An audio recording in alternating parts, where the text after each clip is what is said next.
నేను నోటితో చెప్పినంత తేలిక, అంత తేలిక ఒక్కనాటికి కాదు. ఈ ఒక్క క్షణం దాటితే మళ్ళీ నేను నువ్వు అంటాను, నేను మీరు అంటారు. ఇప్పుడు అలా మీరంటారని అలా కాకుండా అన్ని నేనులు ఒక్కటే. లోపల నేను అని చెప్పబడుతున్న ఆ కాంతి ఏది ఉన్నదో అదంతా భగవంతుడే. ఆ భగవంతుడే ఇన్ని తొడుగులు తొడుక్కుని కూర్చుని ఉన్నాడు. ఆ ఒక్క ఈశ్వరుడే. పంచ కట్టుకున్నా కోటేశ్వరరావే, కుర్తా వేసుకున్నా కోటేశ్వరరావే, ప్యాంట్ వేసుకున్నా కోటేశ్వరరావే, నేను వేసుకోను అనుకోండి, నిక్కర్ వేసుకున్నా కోటేశ్వరరావే. ఎప్పుడో చిన్నప్పుడు వేసుకున్నానేమో.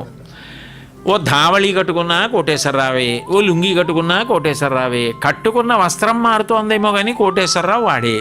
రూపాలు మారుతున్నాయేమో కానీ నేనులన్నీ మాత్రం ఒకటే. నేను అంతా ఆత్మయే.